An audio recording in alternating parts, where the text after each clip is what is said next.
예레미야 30장부터 예레미야 33장까지 내용은 바로 회복에 대한 내용이고 위로의 책이라고 별칭이 붙을 만큼 이제 이스라엘 백성들에 대한 위로의 내용이 소개가 되고 있습니다. 그 중에 31장 이 내용은 우리가 쭉 이렇게 살펴본 그런 내용처럼 이제 이스라엘 백성들에게 반드시 포로에서 해방을 시켜주시겠다 하는 포로 귀환 이 내용을 연거푸 4차례에 걸쳐서 말씀하고 있는 그런 본문 이어서 이제 1절부터 26절까지 내용인데, 자, 그 이후에 27절 이하 이 내용은 바로 이제 포로 복귀 이후에 어떤 그런 일들이 진행이 되는가, 회복된 그런 유다에 대해서 어떻게 진행이 될 것인가 하는 내용을 큰 의미로 본다면 바로 성숙한 그런 신앙을 가질 수 있도록 우리 하나님께서 영적 성숙에 대한 메시지를 말씀을 하고 있습니다. 그래서 포로 이전과 포로 이후에 이스라엘 백성들이 어떤 성숙의 단계가 이루어져야 되는가, 그 중에 가장 핵심적인 내용이 바로 새 언약에 관련된 내용이고, 그리고 이 새 언약을 통해서 이스라엘 백성들에게 주어지는 내용이 바로 이제 예루살렘의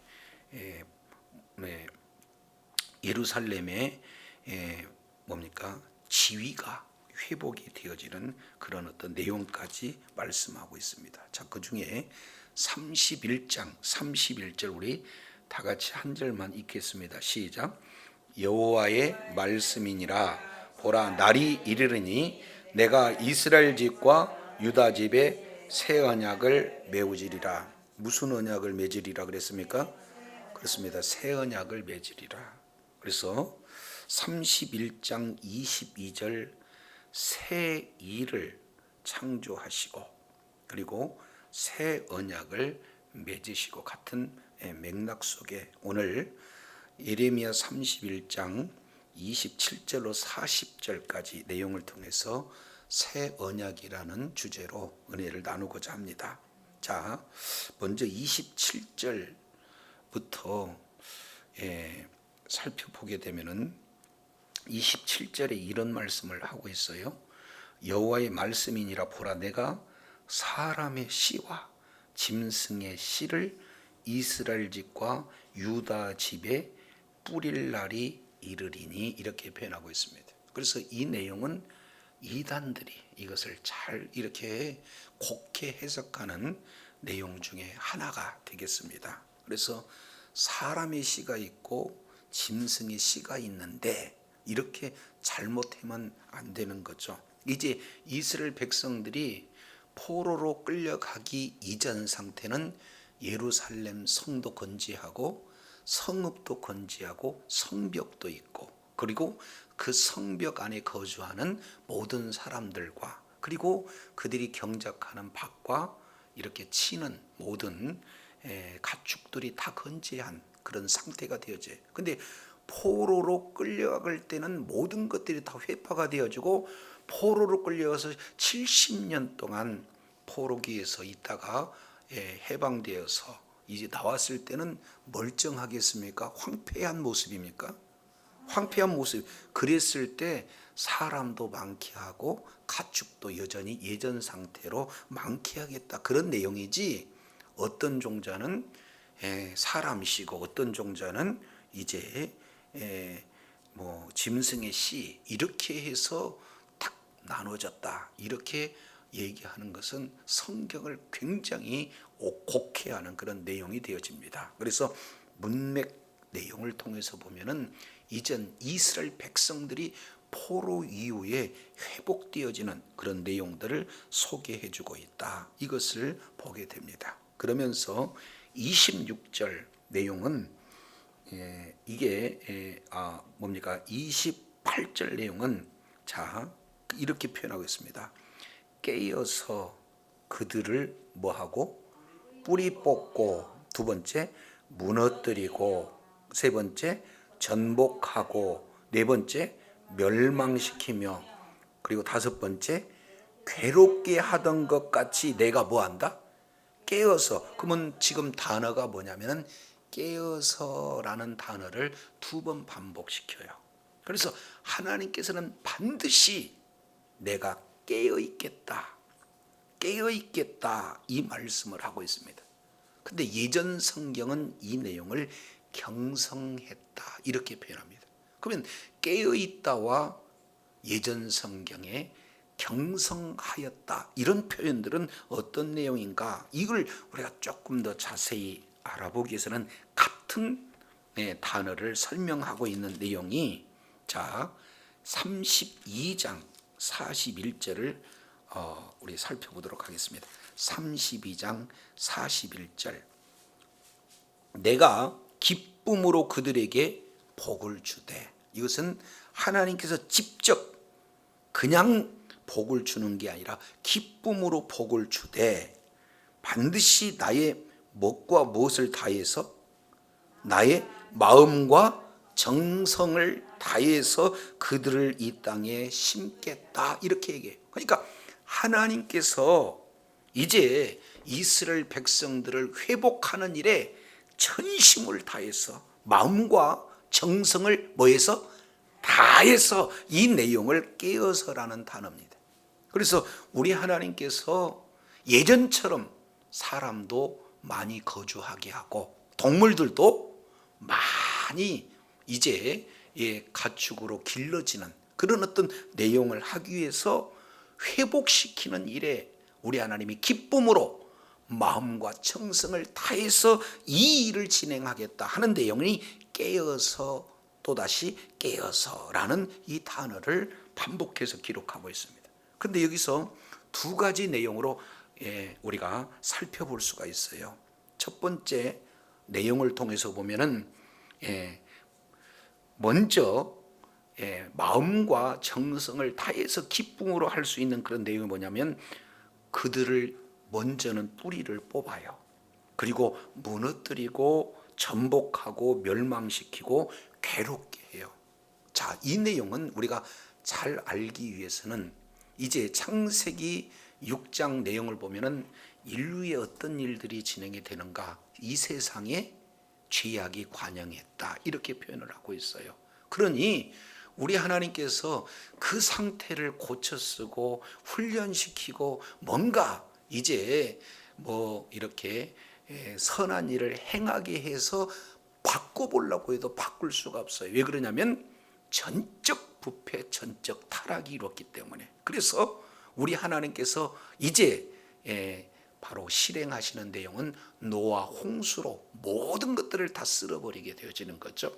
그리고 나서 다 쓸어버린 이후에 이제 노아와 그 8 가족을 통해서 이제 하나님께서 새로운 이제 제2 이제 아담의 그런 어떤 역할을 감당하고 있는 그런 내용들을 우리가 살펴볼 수 있지 않습니까?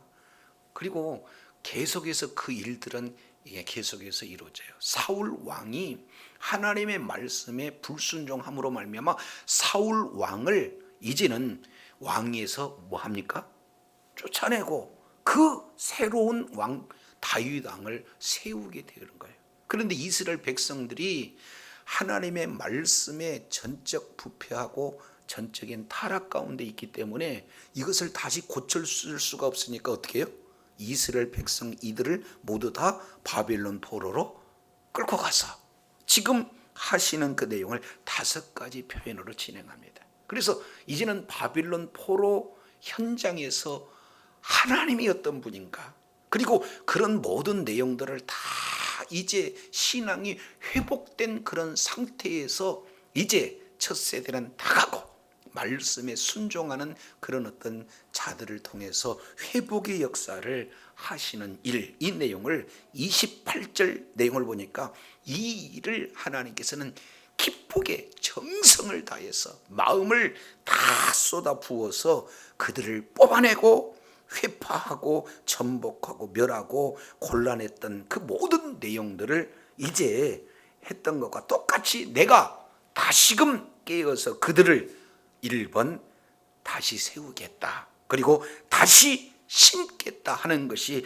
하나님의 말씀인 줄로 믿습니다. 그래서 우리 주님께서는요, 지금 일반 종교처럼 적당하게 훈련시키고 적당하게 선행을 해서 우리를 변화시킨 게 아니라, 이제는 죄인은 죽여야만이 어떻게 돼요? 새로운 신분이 되어지는 거예요. 종은 죽어도 종은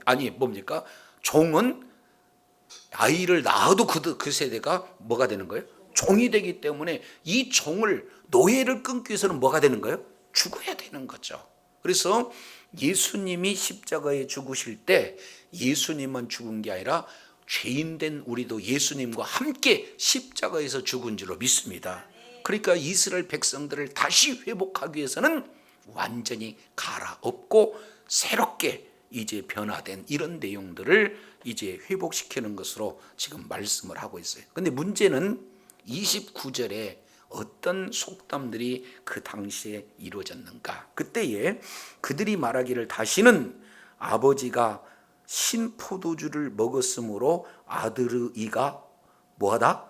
시다 하지 아니하겠다, 이렇게 얘기해요. 이것은 에스겔서 18장 내용에 아주 자세히 한 장 전체를 거쳐서 이렇게 말씀을 하고 있습니다.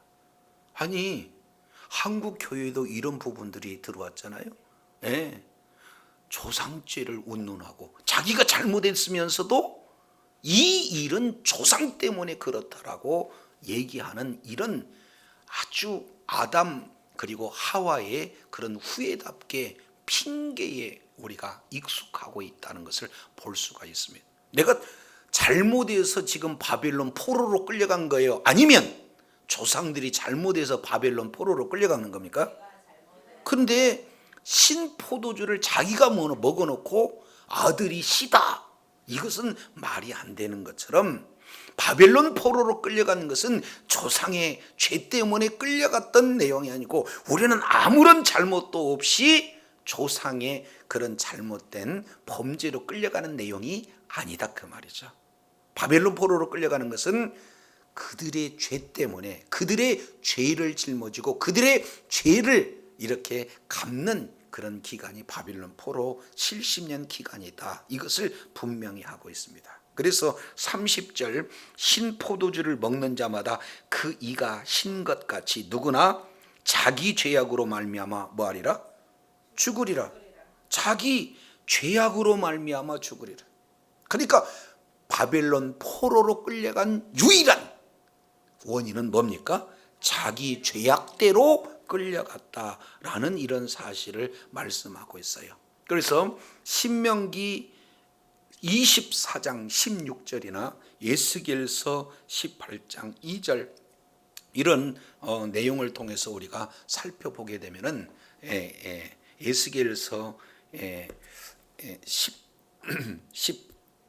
18장 에스겔서 18장 20절 2절이 아니라 20절 내용을 통해서 보게 되면은 자기 자신의 죄를 때문에 바로 죽고 살고 문제가 결정이 되어진다, 이것을 명확하게 하고 있습니다. 자, 그러면서 이제는 잘못된 속담은 더 이상 발붙일 것이 없고, 이제 31절 하나님께서 이렇게 말씀하세요.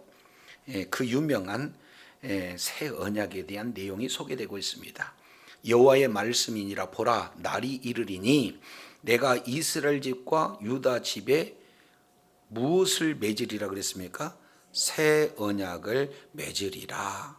이것은 하나님의 날이 이르렀을 때 새 언약이 이루어진다, 이렇게 지금 말씀을 하고 있는 것을 보게 됩니다. 자, 그러면은 이 새 언약은 용어 속에서 보면은 그냥 언약이 아니고 새 언약 그러면은 새자의 반대말은 뭐가 되겠습니까? 옛 언약이잖아요. 그래서 옛 언약도 있고 동시에 뭔가 새 언약도 있어요.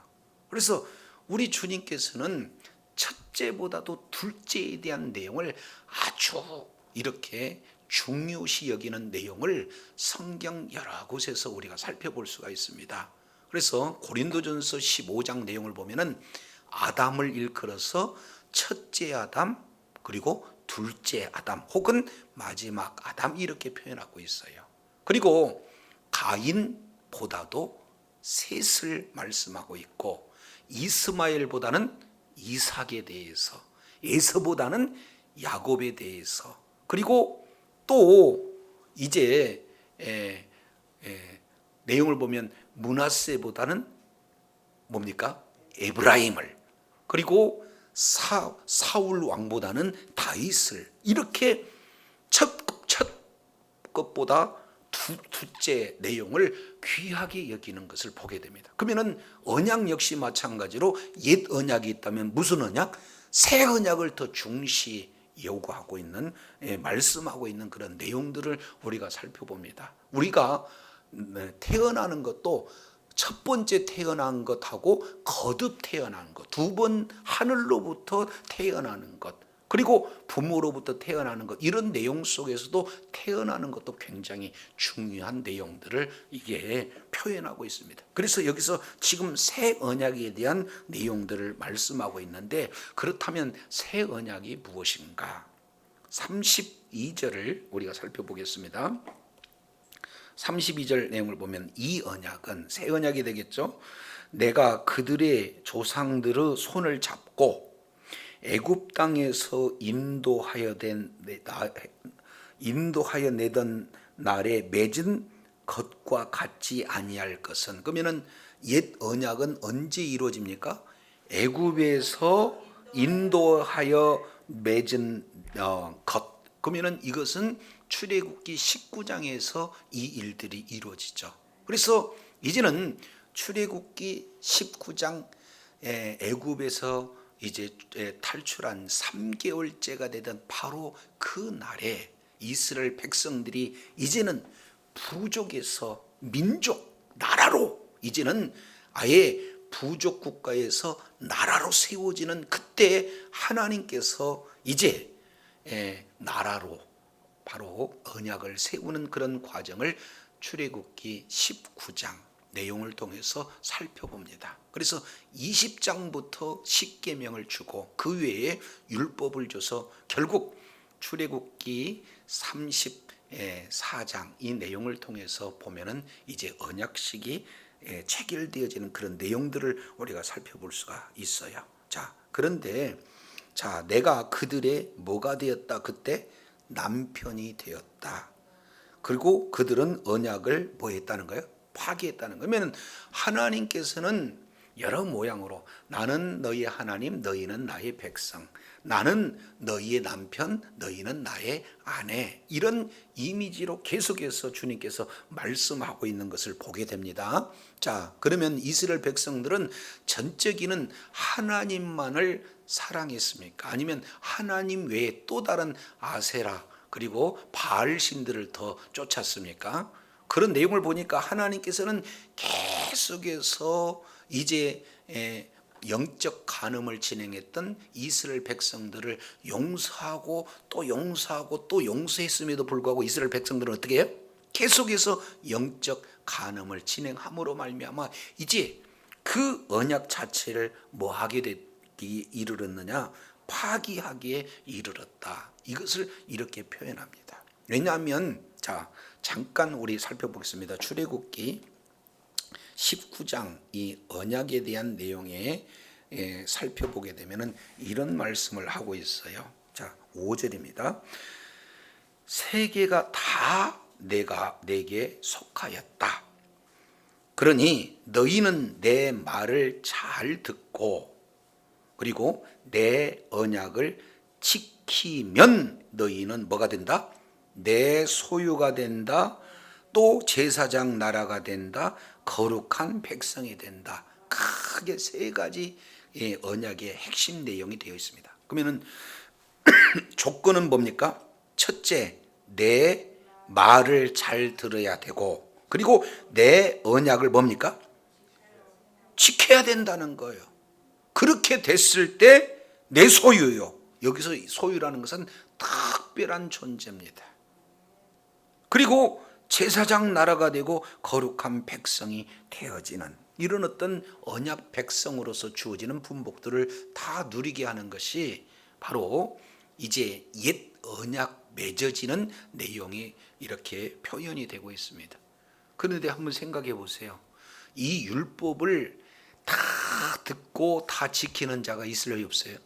없어요. 이 내용을 로마서 3장 10절부터 12절 이하 이 내용까지 보게 되면은 의인은 없나니 한 사람도 없고 다 치우쳐서 이제 다 무익하게 되고 이걸 깨닫는 자도 없고 오히려 하나님을 찾는 자도 없고 행하는 모든 일들마다 피 흘리는데 바쁜, 그래서 결국에는 하나님을 경외하지 않기 때문에 이런 일들을 다 진행했다 이렇게 표현합니다. 이것은 어떤 누구도 예외가 없이 다 율법을 지킬 수 있는 그런 사람이 한 사람도 없었다 이렇게 표현합니다. 그러면은 이 내용을 로마서 3장 20절 이 내용을 통해서 살펴보게 되어지면은 율법의 기능을 크게 하나로 딱 압축해서 요약하죠. 그건 뭡니까? 율법을 보면은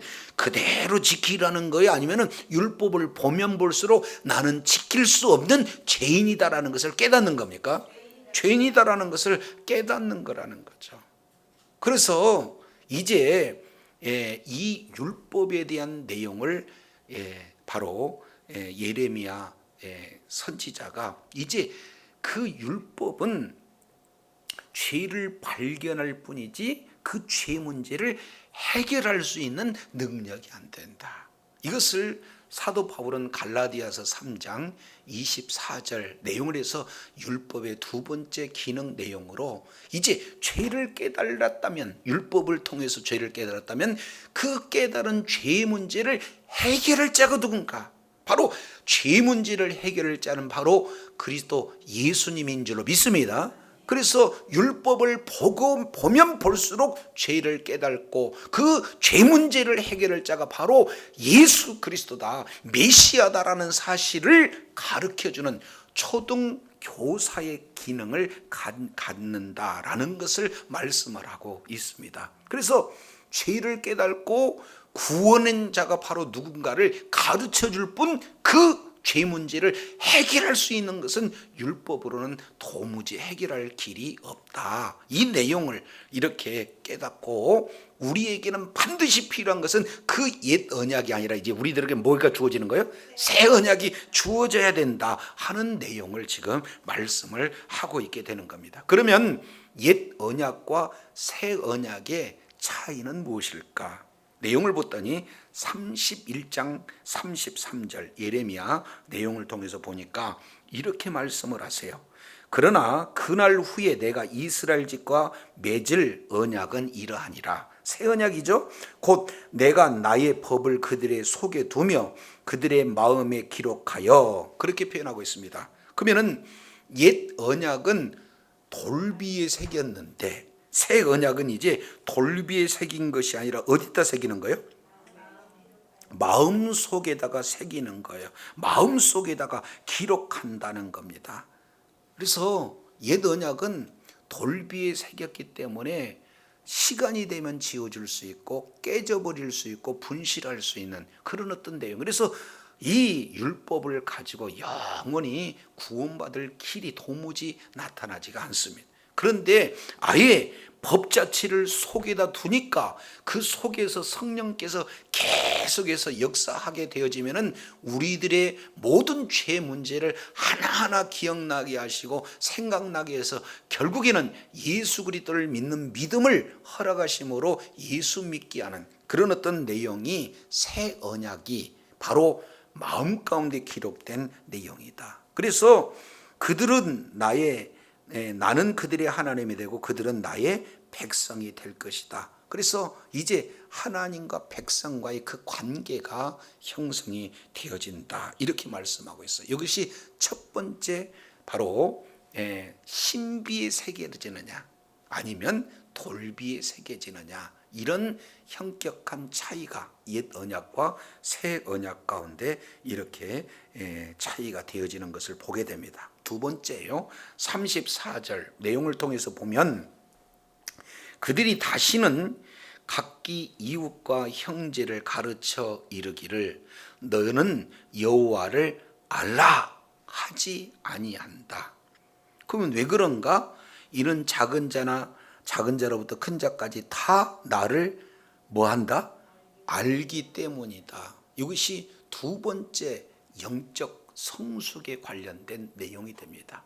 이제 율법은 레위 지파를 통해서 계속해서 가르쳐주고, 또 가르쳤는데도 불구하고 말씀대로 순종하지 못하는 그런 자들을 제사법을 통해서 계속 죄 문제를 해결하는 것이 바로 성전과 그 성전에서 드릴 제물과, 그리고 이제는 그 제사를 드리는 제사장법, 이런 내용을 통해서 이 죄 문제를 해결하는 그런 어떤 방법의 가장 그 주체자로 레위인을 이렇게 썼잖아요. 그래서 레위인들을 통해서 부단히 이제 모세 때는 직접 하나님께 말씀을 받아서 모세가 말씀했지만, 모세 이후로는 모든 것을 율법을 기준으로 진행했기 때문에 율법을 가르쳐서 하나님이 누구시고 하나님이 무슨 일을 한 것이고 이런 내용을 일일이 가르쳐서 하나님을 알라고 했다, 그 말이죠.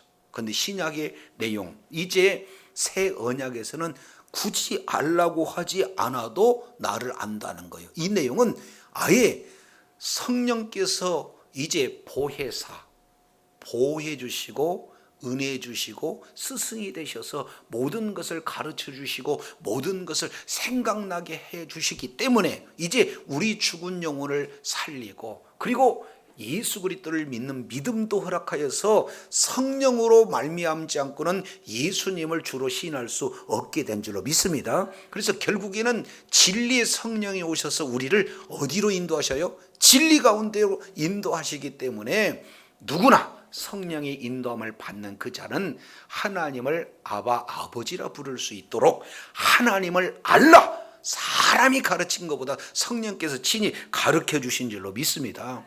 그래서 이제는 더 성장 그리고 성숙되어지는 그런 자들로 우리 하나님이 우뚝 세워주시겠다는 거예요. 이것이 두 번째 바로 새 언약에서 주어지는 내용입니다. 그리고 세 번째 이 내용은, 자 마지막, 내가 그들의 죄를 뭡니까? 사하고, 여기서 죄악이라고 하는 이 내용은 히브리어로 아온이에요. 본성적 죄입니다.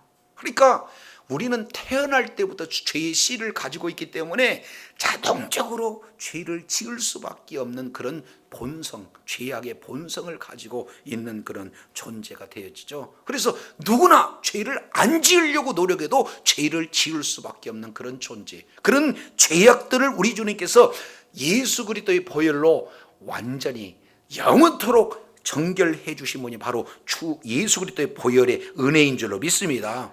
그렇기 때문에 이제 더 이상 뭐를 기억하지 않아요? 죄악을 기억하지 않는다. 이것이 새 언약 속에 주어지는 세 가지 핵심적 내용입니다. 옛 언약은 바로 죄 문제를 해결한 듯 하나 덮어주는 개념이에요. 그러니까 죄가 완전히 없어지는 것이 아니라 뭐예요? 덮어주는 개념이에요. 구약의 그런 속죄관은. 근데 신약은 덮어주기도 하지만 완전히 도말하는, 완전히 죄 문제를 해결하는 것이 바로 예수 그리스도의 보혈의 은혜인 줄로 믿습니다. 그래서 이렇게 돌비에 새기지 않고 신비에 새겼다. 그리고 제사장들에 의해서 가르침을 받아야 하나님을 아는, 직접 경험하는 그런 내용이 아니라 성령께서 아예 우리를 뭡니까? 하나님을 경험하게 하는, 하나님을 이제 알라 하지 않더라도 확실히 하나님이 살아계심을 알게 해 주실 뿐만 아니라 이 죄 문제를 영원토록 이제 하나님께서 속죄하심으로 기억하지 않겠다는 것이 바로 하나님께서 이 새 언약을 주신 우리들에게 주어지는 그런 새 언약의 내용이에요. 자, 이 부분을 히브리 기자가 이 부분에 대해서 재해석을 하고 있는 것을 우리가 볼 수가 있어요. 잠깐, 자, 어디를 보시냐면은 히브리서 8장을 보겠습니다. 자, 히브리서 8장 내용을 보면은 7절에 이런 표현들을 하고 있죠. 자, 우리 다 같이 한번 히브리서 8장 한번 읽겠습니다. 자, 8장 7절 우리 다 같이 한번 읽어볼까요? 시작. 첫 언약이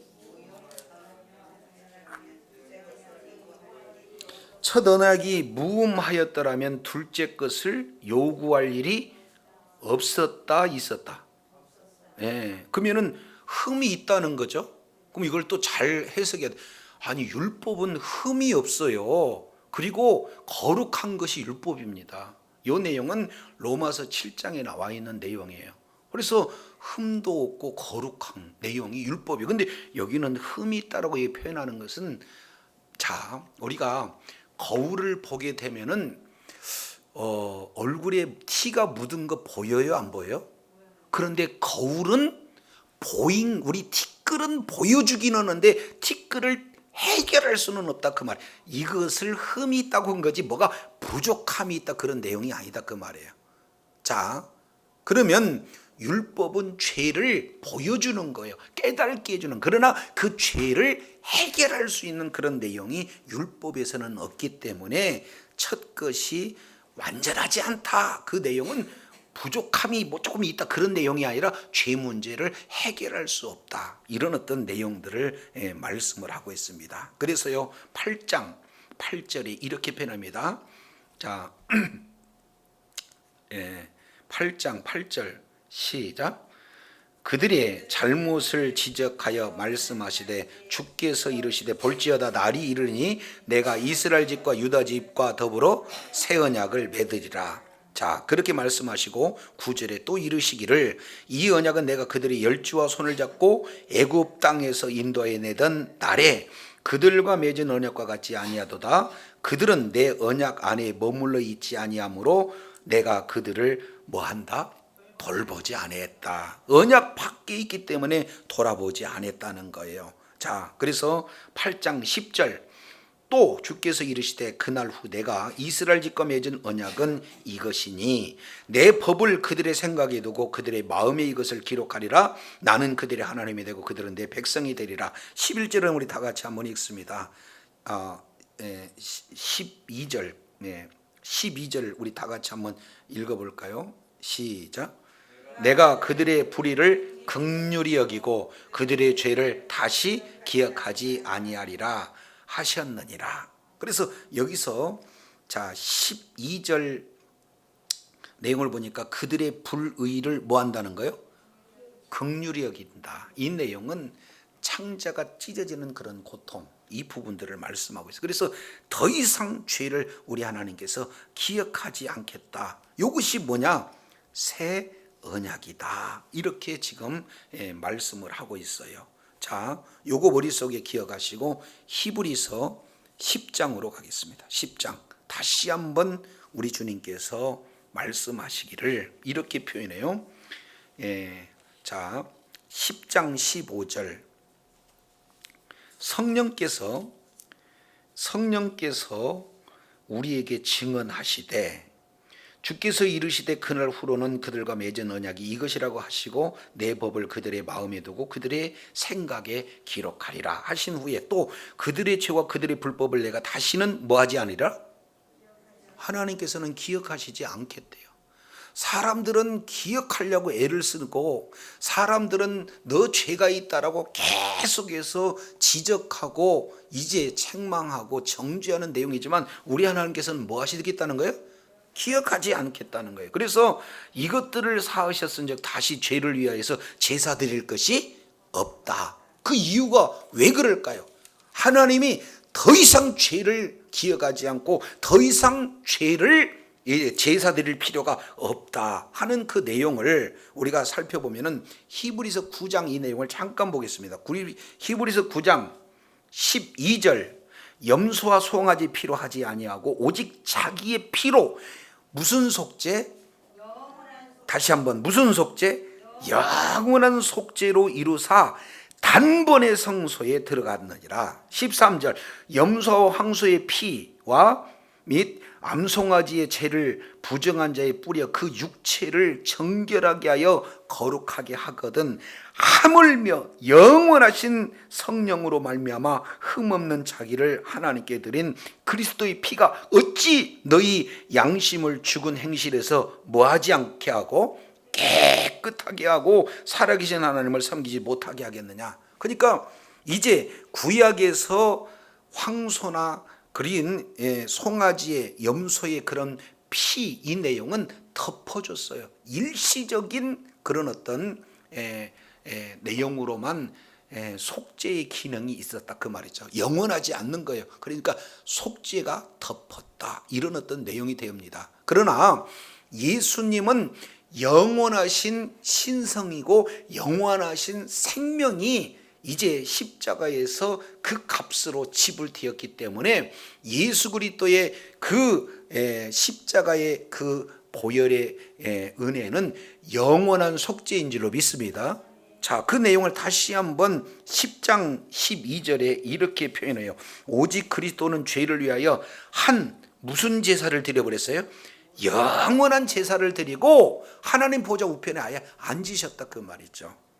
그래서 14절 하반절 내용을 보니까 그가 거룩하게 된 자들을 한 번의 제사로 영원히 온전하게 하셨느니라. 한번 따라합니다. 영원한 제사 영원히 온전. 시작. 영원한 제사 영원히 온전. 그렇기 때문에 부분적으로 그리고 일시적으로 드려졌던 속죄의 그 내용은 구약의 내용이라면 신약의 예수 그리스도의 보혈은 영원한 제사 영원토록 온전케 되는 바로 속죄의 제사인 줄로 믿습니다. 그렇기 때문에 하나님은 예수 그리스도의 보혈을 믿는 이 뿌려지는 믿음을 가지고 있는 자들은 어떻게 돼요? 영원히 온전케 되기 때문에 더 이상 죄를 기억한다 기억하지 않는다? 이것이 새 언약이다 그 말이죠.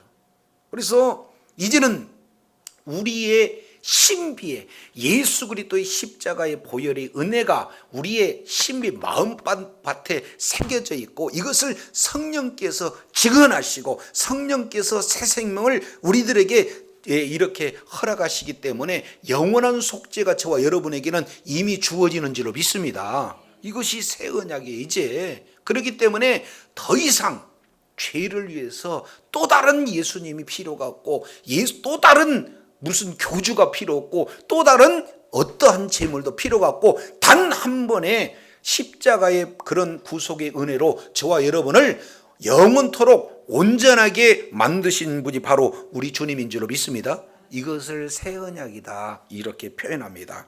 요거 머릿속에 기억하시고 마태복음 26장 보겠습니다. 마태복음 26장 26절 내용을 보면은 27절에 보니까 이렇게 표현해요. 또 잔을 가지사 살해하시고 그들에게 주시며 이르시되 너희가 이것을 마시라. 28절 다 같이 시작.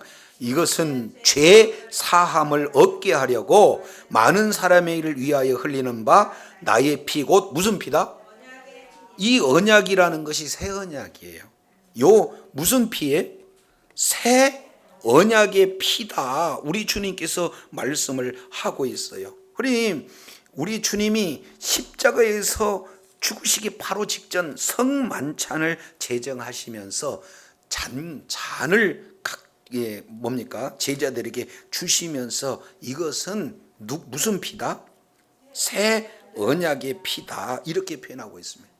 그래서 여기는 언약만 나와 있지 않습니까? 이렇게 반문할 수도 있어요. 원문의 의미는 새 언약이에요 이게. 자, 그러면은 이 누가복음 22장 19절에도 똑같은 내용을 누가 기자는 이렇게 표현하고 있습니다. 누가복음 22장 19절 떡을 가지사 살해하시고 그 다음에 20절 저녁 먹은 후에 잔도 이같이 하여 이르시되 이 잔은 내 피로 세우신 무슨 언약? 누가복음 22장 20절이에요. 아직 안 찾으셨나요? 자, 저녁을 먹은 후에 잔도 이와 같이 하여 이르시되 이 잔은 내 피로 세우는 무슨 언약? 그렇습니다. 새 언약을 우리 주님께서 제정하신 거예요. 그래서 이제는 십자가에서 죽으신 이후에 바로 예수 그리스도의 보혈은 바로 새 언약으로 우리들에게 주어진 겁니다. 그래서 예수 그리스도의 보혈이 이제는 그 믿는 믿음을 가진 자에게는 예수 그리스도의 보혈이 우리 신비에 기록되어 버렸어요. 뿌려진 것가 되어지는 거죠. 그렇기 때문에 그 예수 그리스도의 피에 그런 어떤 속죄는 영원한 속죄요 완전한 속죄가 이루어지는 줄로 믿습니다. 그래서 구약에 다 지켜서 구원을 받아야 되는데 다 지키면 나의 특별한 소유가 되고 이제 거룩한 나라요 왕 같은 제사장이 되어지고 그리고 그의 거룩한 백성이 되어진다. 이런 내용은 전제는 뭐냐면 다 지켜 행했을 때 가능한데 다 지켜서 행하고자 하는 사람들은 다 지킬 수가 있어요 없어요? 뜻은 다 지키고 싶어도 안 된다 그 말이죠. 그래서 새 언약이 필요했던 거고 이제는 다 지켜서 우리가 하나님의 자녀가 된 것이 아니라 어떻게 돼요?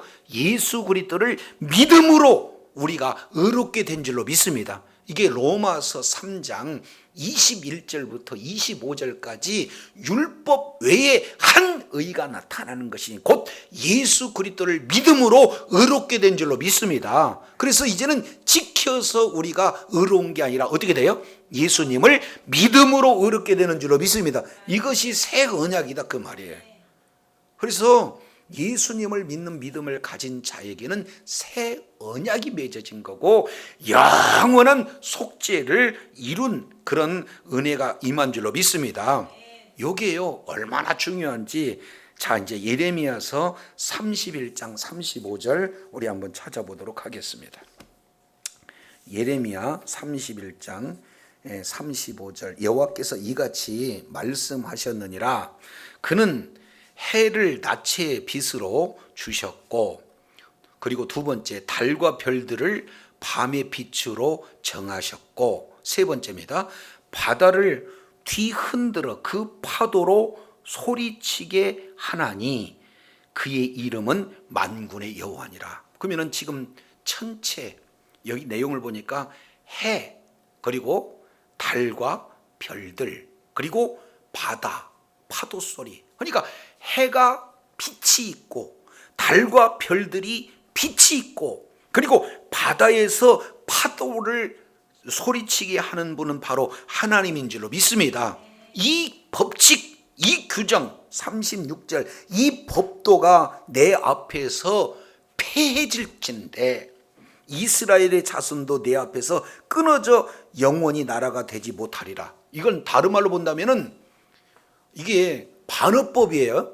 그러니까 해가 빛을 잃어버리면 달이 빛을 잃어버리고 파도가 소리가 나지 않으면 내가 내 백성들과 맺은 그 언약도 폐해져 버릴 것이에요. 근데 반대로 해가 빛이 나고 달이 빛이 나고 파도 소리가 오늘 또 여전히 소리가 난다면 하나님의 약속은 여전히 유효하게 된 줄로 믿습니다. 이렇게요 아예 천체를 바다를 통해서 우리 주님께서 이렇게 말씀을 하고 있어요. 이것도 안 되니까 37절 이렇게 표현해요. 두 번째 예를 들어서 설명을 하고 있는 겁니다. 여호와께서 이같이 말씀하시니라 위에 있는 하늘을 측량할 수 있으며 밑에 있는 땅의 기초를 탐지할 수 있다면 내가 이스라엘 자손이 행한 모든 일로 말미암아 그들을 다 버리리라. 그러면은 측량 못하면은 버린다는 거예요, 안 버린다는 거예요? 이걸 반대로 얘기하니까 그러면은 지금 아무리 과학이 발달이 된다 할지라도 하늘에 있는 그 나라를 몇 평인지 측량할 수 있어요, 없어요? 이것은 불가능해요. 그러니까 측량할 수 없으므로 여기서 보니까 나는 바로 이스라엘 자손들을 버리겠다, 못 버리겠다? 절대로 뭐한다? 안 버리겠다. 그러면 하나님의 법을 내가 안 폐하겠다, 폐하지 않겠다 하는 내용으로 해가 빛이 있고 달과 별들이 빛이 있고 바다의 파다 소리가 있는 한 나의 법칙은 폐할 수가 없다.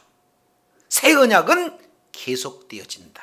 하나님의 언약은 우리들에게 그대로 적용된다. 또 한 번 어떤 사람이 하늘을 다 측량한다면은 아예 그 하나님 나라의 안에 자녀들, 백성들을 다 버릴 수 있어. 그런데 이것은 사실 하늘을 다 측량할 수 있는 사람이 있다, 없다? 땅의 기초를 다 탐지할 수 있어요, 없어요?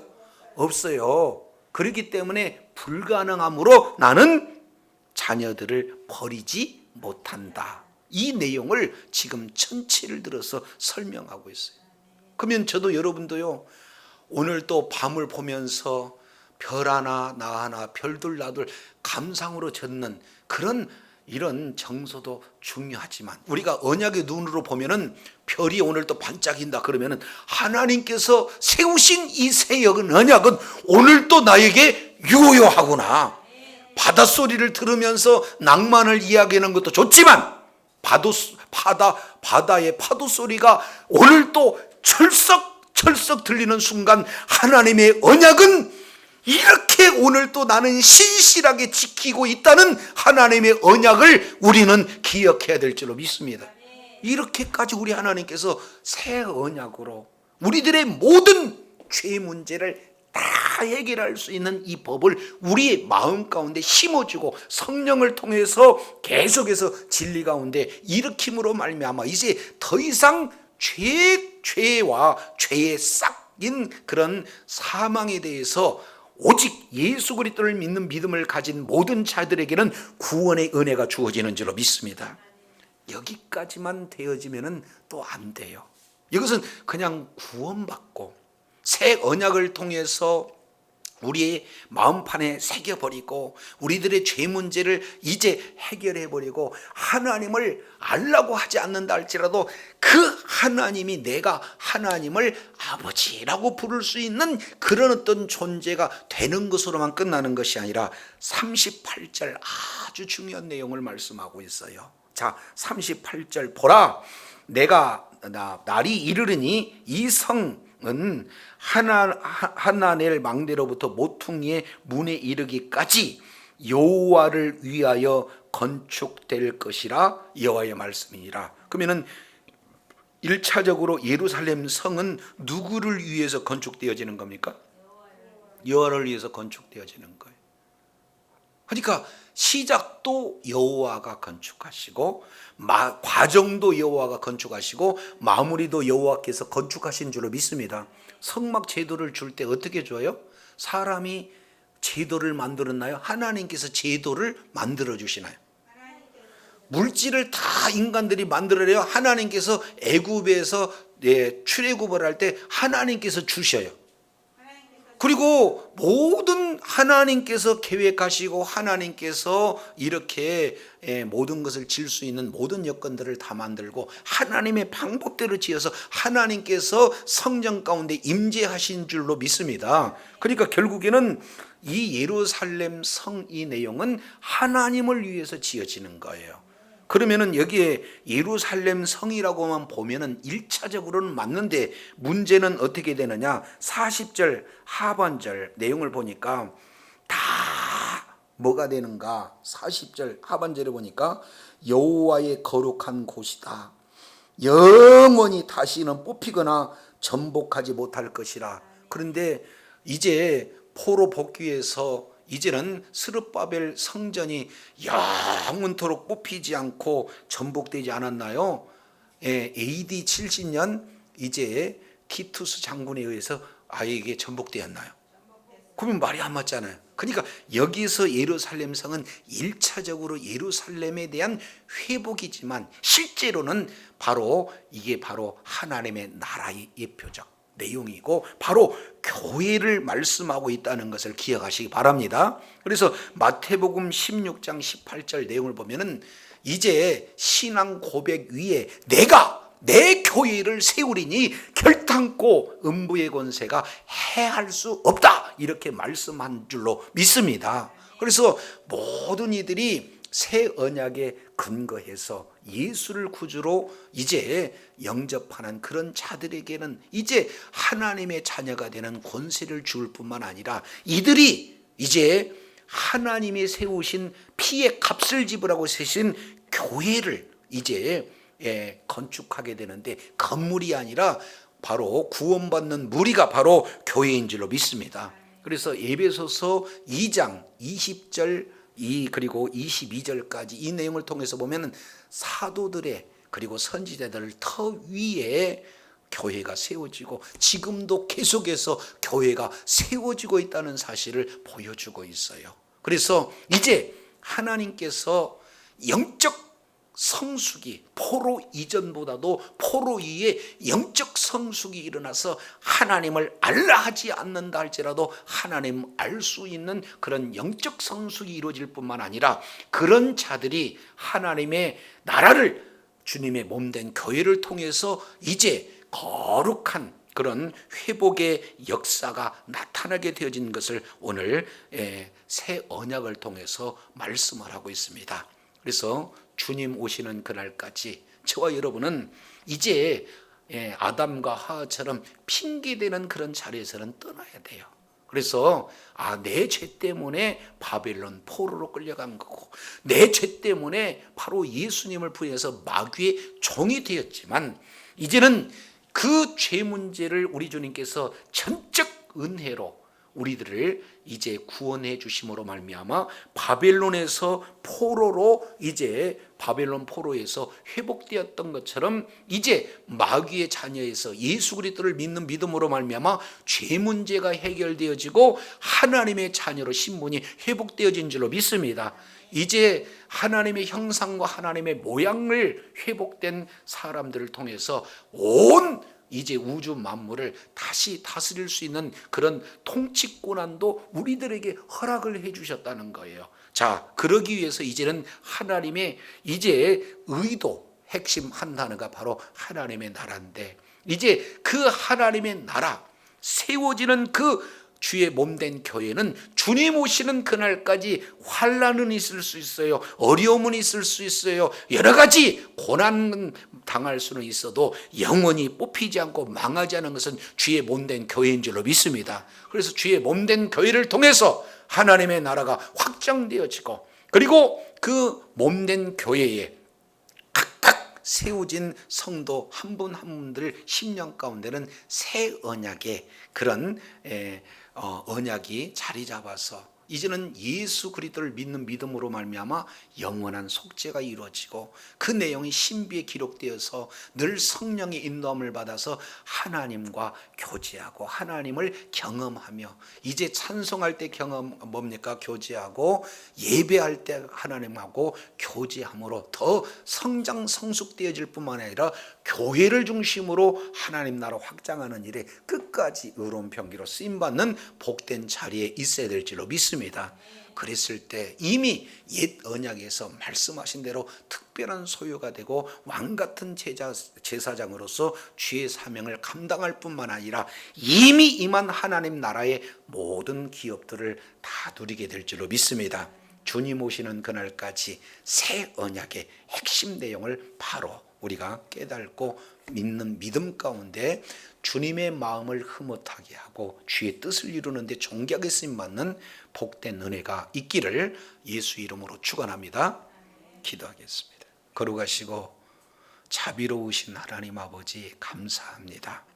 오늘 또 새 언약에 대한 내용으로 이제 포로로 끌려가기 이전 상태까지는 이 모든 것은 내 죄 때문에 포로로 끌려가는 것이 아니라 조상들의 그런 죄 때문에 포로로 끌려간 원망 불평했던 그들이 이제는 그때 당시에 놓여진 것이 신포도주의 속담이고, 이제 아버지가 신포도를 먹고 어찌 아들이 시다 할 수 있느냐.